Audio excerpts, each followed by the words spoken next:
Victor Hugo não morreu, uma abordagem inédita. O Washington Luiz Nogueira Fernandes. O Washington, ele é pesquisador, ele faz biógrafo do Divaldo Pereira Franco, né? E ele tem feito várias pesquisas no decorrer dos anos sobre espiritismo, inclusive um livro que nós temos publicado aqui, várias obras, mas um livro especial chamado Centenário do Espiritismo, né? Que é justamente, são centros que fizeram 100 anos e que estão ainda em atividade. Tá? É um livro que está aqui na nossa livraria, e então seria interessante que a gente conhecesse e procurasse levar. Prezados amigos, que a paz seja em nosso coração. Nós vamos apresentar uma pesquisa que, na verdade, demorou 20 anos para ser realizada.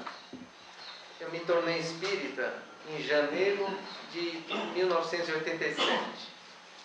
E aí, logo em seguida, eu conheci o médium Divaldo Franco, depois de 2, 3 meses. Aí, conhecendo o Divaldo, eu me inteirei do trabalho que ele realiza em Salvador, trabalho social com as crianças carentes, um trabalho maravilhoso. Aí eu comecei a pesquisar, fazer entrevista, e a gente publicou um livro sobre isso. E aí eu vi o trabalho de palestras que ele faz, uma coisa realmente admirável. Eu comecei a estudar as palestras dele, quantas palestras. Concluía em 2010 as somatórias de todas as palestras que ele realizou. Só para vocês terem uma ideia, o que ele viajou para fazer palestras corresponde a dar 340 e tantas voltas ao redor da Terra. Uma coisa monstruosa. O número de crianças que ele atendeu, só adotivos, são 611. E as crianças que foram cuidadas na Mansão do Caminho são 160 mil crianças. É um trabalho gigantesco. Mas aí, um trabalho social dele, um trabalho com morador. Aí, um dia, foi em 1993, eu estava na mansão e eu me peguei um livro, Árvore da Ascensão, psicografado pelo espírito Victor Hugo. Árvore da Ascensão. Como brasileiro, no Brasil, pela grade curricular, a gente estuda literatura luso-brasileira, Portugal e Brasil. Da França, não sabia, não conhecia nenhuma obra do Victor Hugo, nunca tinha lido nenhum livro dele, conhecia de nome por algum cinema, filme de cinema, aquele Corcunda de Notre Dame, Os Miseráveis, casualmente, mas não conhecia as obras do Victor Hugo. E o que é interessante, quando eu li o Árvore da Ascensão, eu fiquei intrigado com tantas peculiaridades literárias. Eu falei, puxa, mas isso é interessante, porque eu sabia que o Divaldo não tinha nem ginásio, e eu fiquei intrigado com tanto conhecimento cultural e tantas peculiaridades literárias. E isso me chamou a atenção. Eu falei, merecia fazer uma pesquisa disso. E aí começou o trabalho. Aí, ao longo de 20 anos, o que eu fiz? A primeira coisa, eu preciso conhecer as obras do Victor Hugo. Eu não conhecia nenhum, nunca tinha lido nada. Aí eu falei, eu vou começar a ler o Victor Hugo, mas em qual critério que eu vou usar? Aí o que eu me propus a fazer, eu fiquei 2 anos na Biblioteca Pública Municipal, aqui em Mário de Andrade. Lá tem, acho que uns 80 livros sobre o Victor Hugo. É uma das bibliotecas do Brasil que mais possui o acervo desse autor. Eu fiquei 2 anos, indo 2, 3 vezes por semana, 1 a 2 horas lá. Li todos os livros que tinham na biblioteca, dos críticos literários falando sobre o Victor Hugo, para ver quem era o Victor Hugo, que eu não conhecia, quais as peculiaridades dele. Aí pronto, aí eu anotei tudo, aí depois aí eu me propus a estudar todas as obras do Victor Hugo que ele escreveu, as obras completas. Estudei todas. Então eram 44 volumes em português. Estudei todos os livros e anotei todas as características que eu tinha visto com os críticos comentando. O Victor Hugo era isso, o Victor Hugo era aquilo, o Victor Hugo manifestava tal característica, qual característica. Anotei tudo. E quando comecei a ler as obras dele, eu fui anotando as características aventadas lá pelos críticos. Anotei tudo. Deu 70 mil anotações, né? O trabalho se arrastou durante esses anos. Aí depois eu peguei as obras do Divaldo com aquelas peculiaridades, umas 20 peculiaridades que eu tinha identificado. Comecei a ler as obras e eu identifiquei a absoluta semelhança. Então, o trabalho que eu estou apresentando aqui, eu como pesquisador do Espiritismo, desde o começo, eu nunca vi nada semelhante, porque é um tipo de análise da mediunidade e da psicografia que nunca foi, eu não conheço nenhuma vez feita essa análise quantitativa, porque a gente pega o médium Chico Xavier, é o que mais livros psicografou, só que é um conteúdo, mensagens para os seres que morreram, os entes queridos, muitos poetas, mas o Victor Hugo é um autor enciclopédico, ele tem um conhecimento muito vasto, cultural, muito grande. Ele era um gênio, ele era considerado um gênio, ganhou um prêmio já com 15 anos, já ganhava prêmio na Academia de Letras. Então, o Victor Hugo, o conteúdo da obra dele, ensejou fazer esse trabalho. Eu nunca vi esse trabalho, eu não vou dizer que é mérito meu fazê-lo, primeiro porque sem computador isso não seria possível, e agora tem computador. No tempo que eu comecei a fazer já tinha computador e foi possível. Em segundo lugar, um autor espiritual como o Victor Hugo, porque não é com qualquer um que a gente consegue fazer uma análise como essa, porque enseja a oportunidade de isso acontecer. Então, o que vocês vão ver aqui é um trabalho realmente de pesquisa, que demorou aí 20 anos, e eu estou apresentando com alegria, tenho a oportunidade de fazer isso. Meu amigo, caro amigo Luciano Grisolia, vai ter a oportunidade de apresentar o trabalho. Muito obrigado. Bom, só ratificando o que o Washington disse, ele foi poeta, dramaturgo, político, orador, jornalista, ativista dos direitos humanos e escritor de destaque do romantismo francês. Allan Kardec, já em 1863, já falava que o Victor Hugo era um precursor do espiritismo. Então, um estudante da doutrina espírita que se aventurar a estudar na revista espírita encontrará várias informações sobre o Victor Hugo. Ok? 1865 e 1867. Victor Hugo, o primeiro livro psicografado pelo Victor Hugo foi o Párias em Redenção, pelo médium Divaldo Pereira Franco, e esse Párias em Redenção, na verdade, ele é considerado os miseráveis da literatura espírita. Se é muito conhecido mundialmente o livro Os Miseráveis, e Párias em Redenção do Divaldo seria Os Miseráveis da literatura espírita. Então, o Divaldo psicografou 7 livros, Párias em Redenção, Abismo, Expiação, Diamantes Fatídicos, Calvário e Libertação. Eu tive a honra já de poder ler esses 7 livros.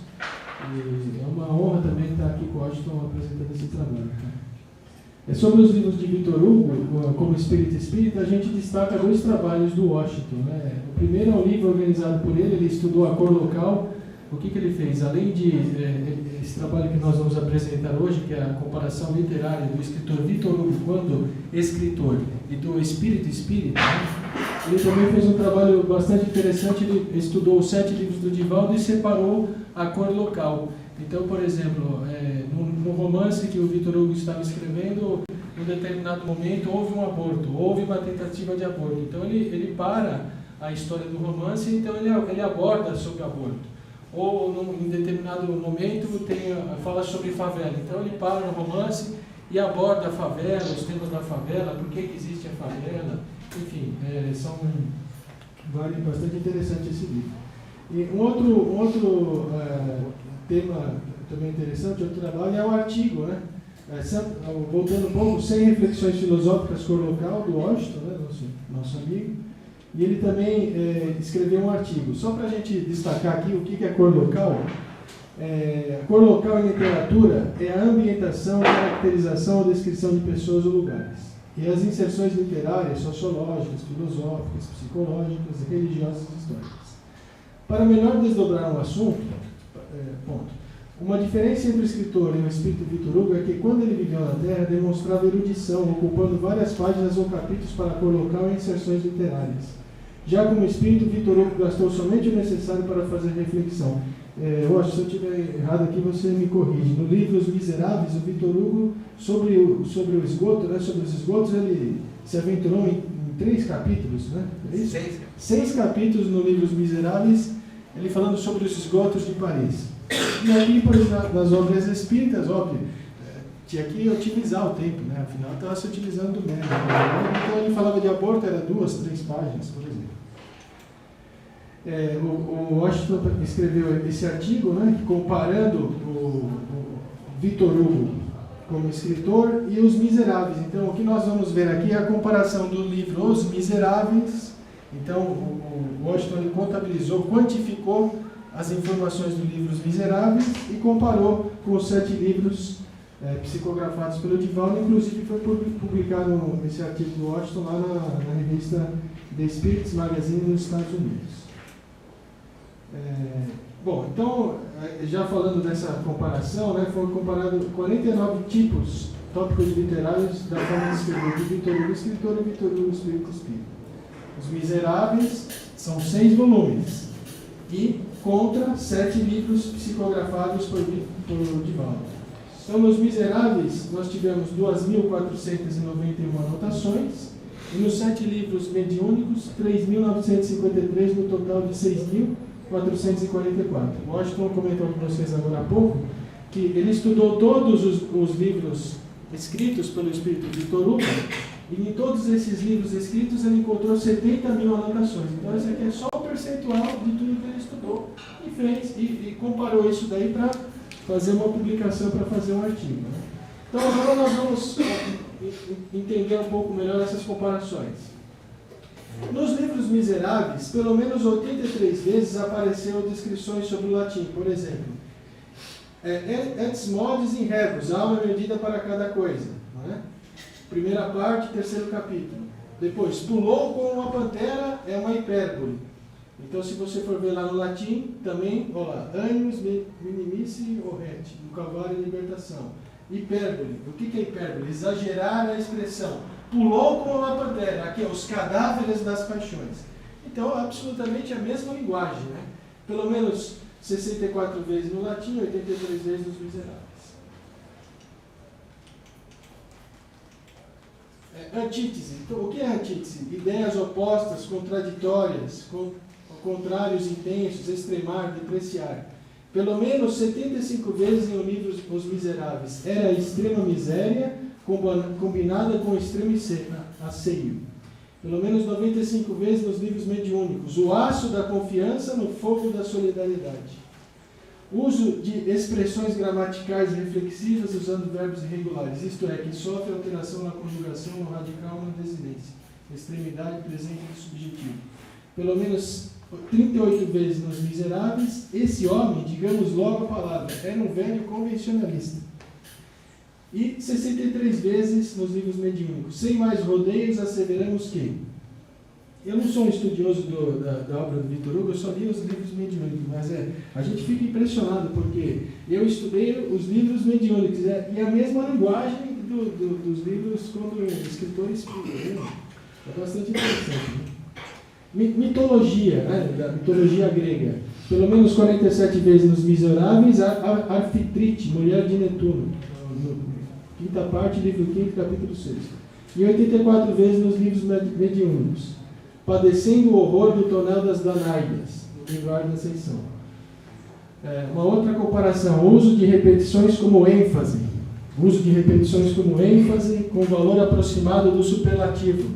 61 vezes nos livros mediúnicos, 388 vezes nos Miseráveis. Com ventos, nuvens, turbilhões, rajadas, estrelas, culminâncias do martírio, da glória, renúncia e assim vai.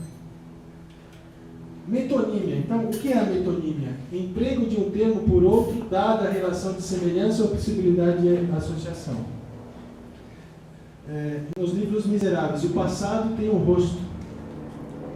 E no Calvário e Libertação, sementes do Evangelho que colocamos no solo das almas. Catacrese. Palavra que não descreve com exatidão o que se quer expressar, mas é adotada como gírias do dia a dia.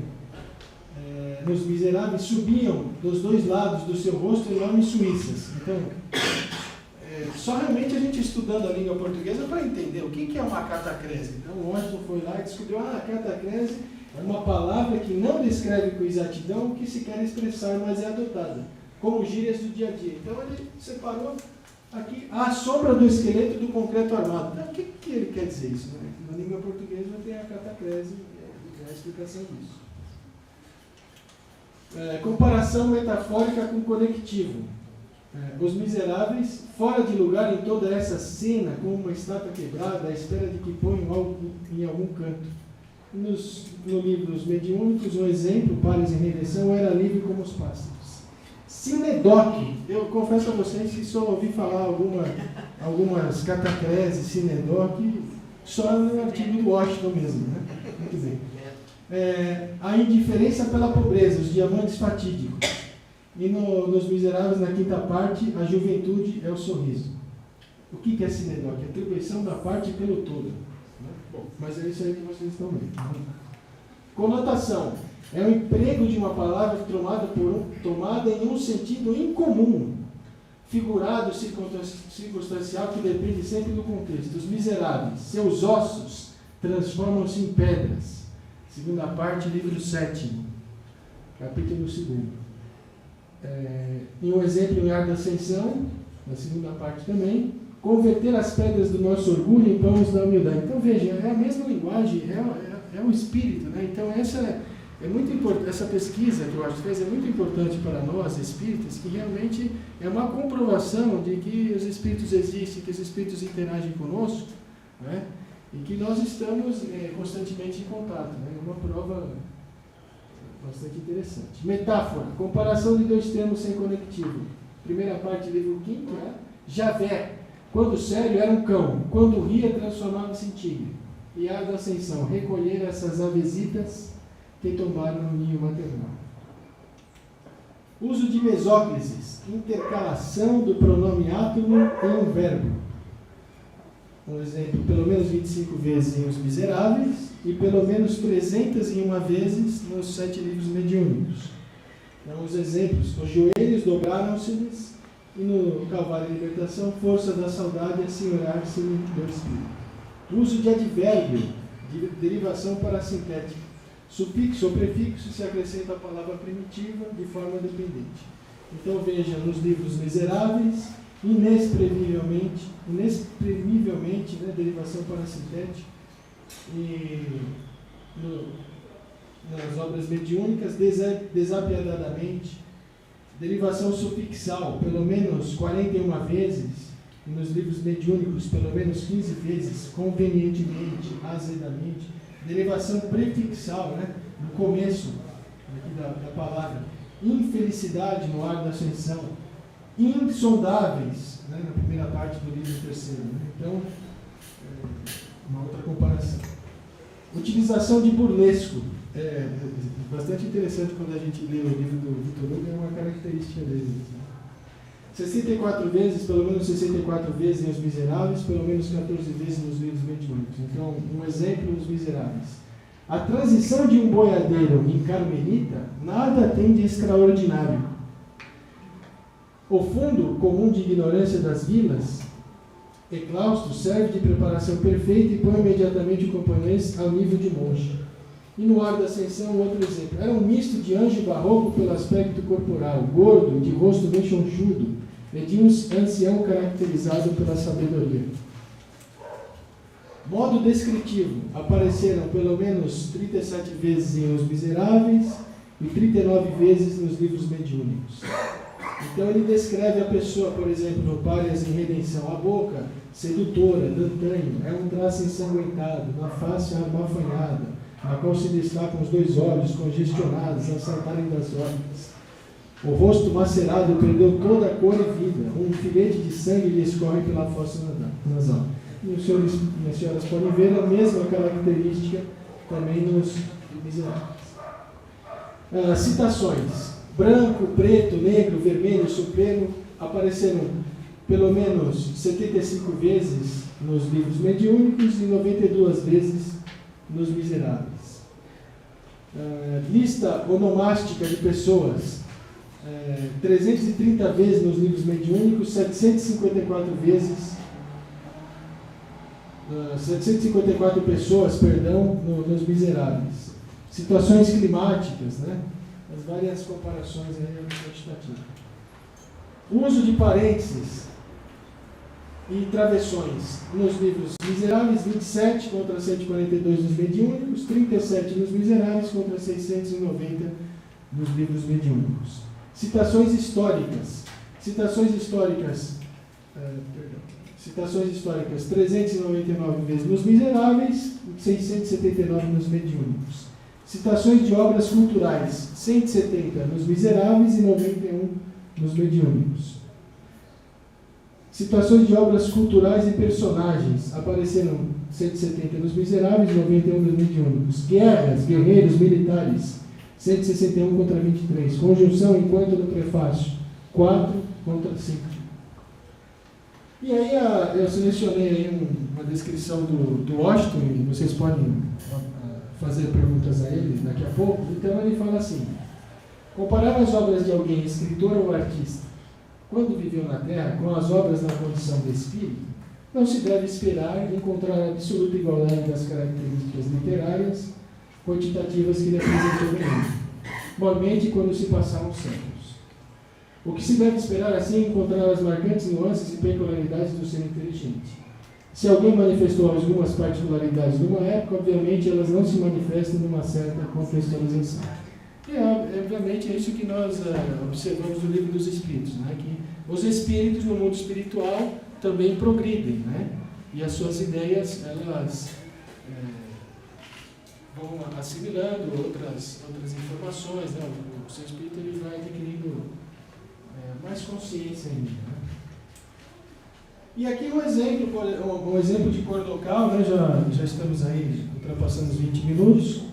Um exemplo de cor local, por exemplo, quando o Victor Hugo, no livro Paz e Redenção, então ele aborda sobre a favela. Então ele escreve pelo Divaldo: onde a desesperança se agasalha, nos laços da rebeldia, gerada pelo desconforto social, unindo os espoliados físicos, econômicos e morais, aí está a favela. Sejam duas pessoas esquecidas engendrando na miséria a criminalidade e a ignomínia, seja no grande conglomerado que constitui a arquitetura para o turismo tragente, onde se mesclam todas as paixões, aí estão as almas faveladas. Pode derrubar-lhes as casas, segregá-los ou amontoá-los nos bairros residenciais, para que eles esqueçam que são favelados. Eles continuam na favela interior da revolta e da ignorância. Veja que não só a questão das pessoas que moram na favela, que é uma questão bastante degradante, um problema social de São Paulo, do país, como de outros países, mas existe também a questão da favela moral, né? Então, são as pessoas ignorantes, corruptas, né? São as pessoas brutas, né? Tem essa questão que o Victor Hugo aborda neste livro. E ele continua: fora do círculo das favelas, outros espíritos do mesmo quilate e lavor entumecem-se no crime e nos desmandos, contribuindo pela usura e miasmas mentais, para a permanência daqueles antros coletivos que são a mancha parvalhante característica dos fracassos da técnica, que perdeu o contato com Deus e não cresceu em consequência. O homem atestará a vitória da sua cultura ética quando resolver os problemas da miséria social e aniquilar os quistos cancerosos das aglutinações dos seres em regime de promiscuidade animal. E assim ele também aborda sobre a violência, a moderação, desafetos familiares. E eu acho que já deu para a gente falar, né, da pesquisa. Eu vou abrir aí o canal agora para vocês fazerem perguntas ao Washington, né? Fiquem à vontade, por favor.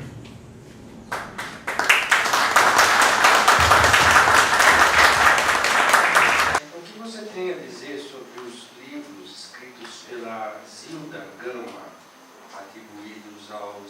espírito Vitor Hugo, muito antes desses do Paulo. O que eu tenho a dizer é sobre o espírito Vitor Hugo. Então, a Zilda psicografou 7 obras do Vitor Hugo. Antes dela, o Fernando de Lacerda havia psicografado mensagens do Vitor Hugo. E as características do espírito Vitor Hugo estão também nesses médiuns.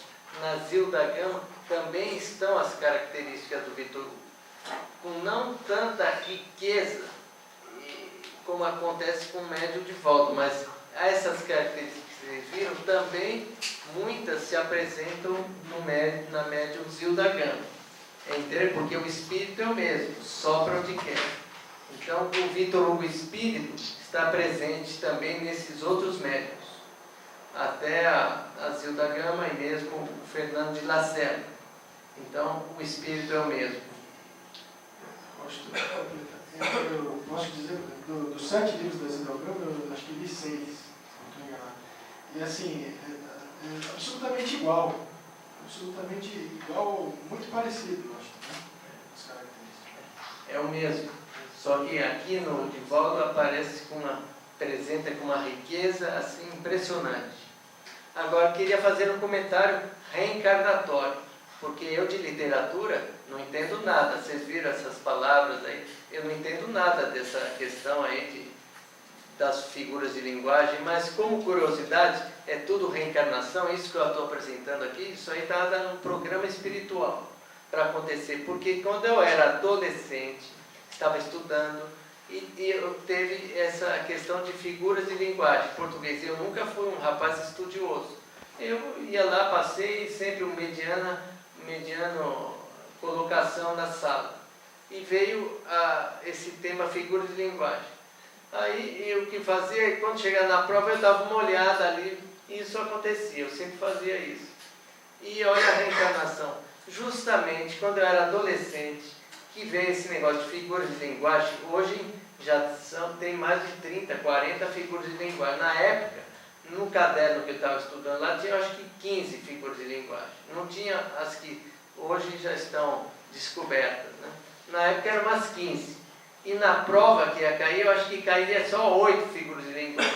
Aí quando eu fui dar só uma olhada, eu falei, mas que interessante esse negócio de figuras de linguagem. E eu estudei as figuras de linguagem, as 8, e a todas as figuras de linguagem. Não, eu estudei o dobro do que precisava estudar. Quer dizer, uns meses ali, uma semana, eu vi todas, achei tão interessante aquilo. Mas e depois nunca mais vi isso, nunca mais sou advogado, nunca mais vi nada disso, nunca mais me ocupei disso.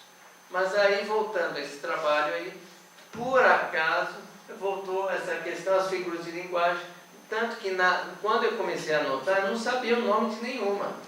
Tudo eu falei, isso aqui eu sei porque eu já tinha visto, quando eu tinha na minha adolescência, eu já sabia que aquilo era alguma coisa, era uma figura de linguagem. Então eu anotei tudo como, pois na hora, metáfora, achei que era isso, eu anotei todas as figuras de linguagem com um nome só. Eu falei, um dia que eu puder, eu vou identificar que essa é uma figura de linguagem certa. Agora que eu vi que tem esses nomes, na época eu anotei sem saber o nome. Eu identifiquei que era uma figura literária, mas eu não sabia qual era. Eu fui anotando, isso aqui é uma figura. Eu percebi isso.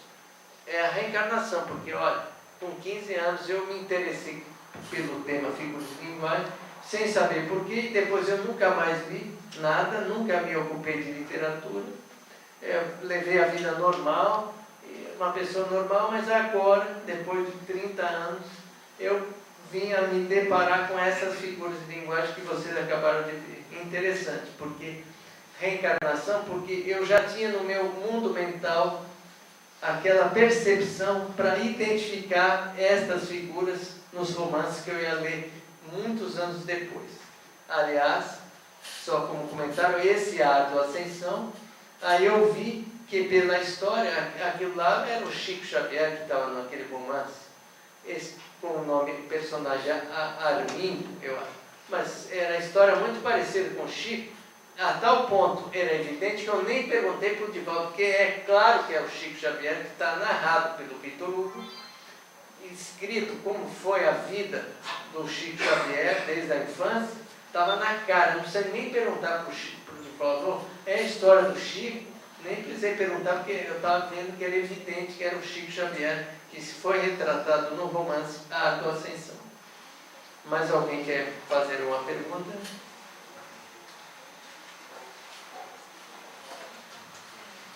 Não tem ninguém antes de mim?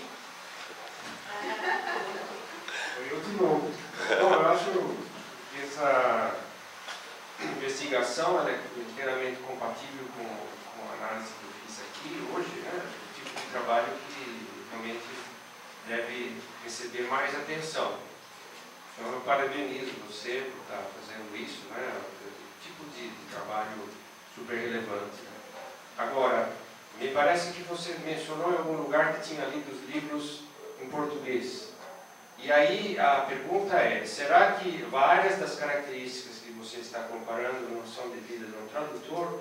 Por exemplo, vou dar um exemplo sem equívoco. Mesóclise não existe em francês. É o nome. Então, como você pode comparar esse traço do autor nos livros em francês dele? Isso não existe, você não pode comparar, esse é o tradutor que introduziu. O uso de travessões, assim, isso são opções do tradutor. Então, realmente é meio perigoso você, em alguns casos aí pelo menos, você fazer a comparação. Eu quero dizer que depois de alguns anos eu consegui as obras completas em francês. Não são 44 volumes, em português são menores.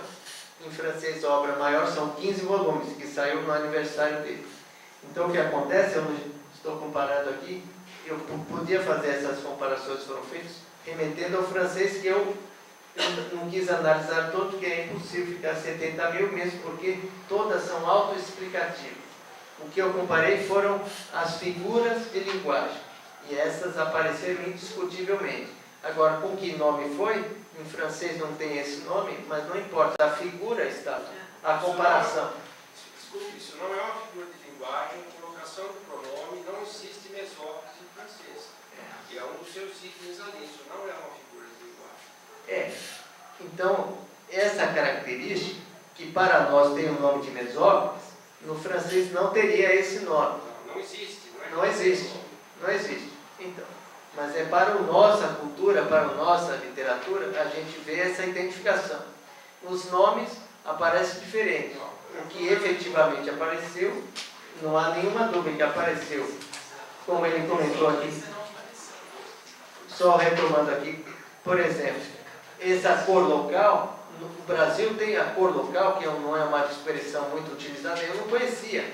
Eu estava vendo os livros e estava em francês, colère local, e eu falei, o que é isso, cor local? Eu tive que aguentar aquilo muito tempo, muitos anos que eu estava lendo os livros em francês, e com aquele negócio, cor local, eu falei, mas o que é cor local? O que é isso? Eu não sabia o que era isso. Mas aqui a gente vê que na nossa cultura é diferente. O Jorge Amado, ele utilizava a cor local, mas aqui nós não chamamos de cor local, é a ambientação aqui no Brasil. A ambientação, ele falava lá da Bahia, descrevia a baiana, as baianas, a cultura, a capoeira, etc. Ele fazia cor local, indiscutivelmente. Só que não tem nome de cor local, e ninguém fala essa expressão. É uma questão cultural. Que ele apresentou cor local, ele chegou, falou do esgoto de Paris, 8 capítulos, falando sobre o esgoto de Paris, desde que começou o esgoto de Paris. Ele faz história, ele era um erudito escritor. Ele tinha a preocupação de demonstrar erudição. Então ele ia historicamente, ele fazia pesquisa para verificar historicamente como foi tudo. Ele fazia isso, né? Então o que acontece? Como espírito, ele não gastou 8 capítulos para apresentar um tema, para falar sobre favela. Ele não gastou, ele fez só uma reflexão de um parágrafo, 2 parágrafos. Então esse paralelo cultural, literário da França e do Brasil que a gente precisa estar atento. Que o Victor Hugo, característica dele como escritor, se apresentar como espírito, está totalmente demonstrado, e eu posso fazer essas descrições e posso remeter ao original francês, porque eu já tenho francês, eu já conferi algumas, não todas, já conferi algumas, eu podia fazer em francês, não teria nenhum valor para isso. Quem quiser fazer mais alguma pergunta, por favor, fique com o braço abaixado. Um de cada vez, por favor. Então, agradeço a atenção de todos. Muita paz para todos. Eu só ia comentar sobre a pergunta que ele fez da Zilda Gama, né? A gente não costuma falar, eu nunca falaria, mas eu lembro um livro do Divaldo, conversando com o Divaldo, que são palestras que ele fez na Federação Espírita do Paraná. A própria Zilda Gama é a reencarnação da filha dele, que desencarnou no Rio Sena. Então ele tem bastante assim, afinidade, né? Teve bastante afinidade com o médium. E eu também, essa pergunta que você fez, eu também fiz para o Washington, poxa, e os livros da vida da Zilda Gama, né? E aí eu compreendi que o Washington, como sendo biógrafo de Pereira Franco, ele também poderia fazer a comparação dos livros da Zilda Gama, né? Obviamente, mas está tão compromissado, né, já com tanto trabalho, né, que ele está fazendo, já publicou mais de 500 artigos espíritas, então quem tiver interesse pode ver, estudar os livros da Zilda Gama, que são as mesmas características. Muito bem.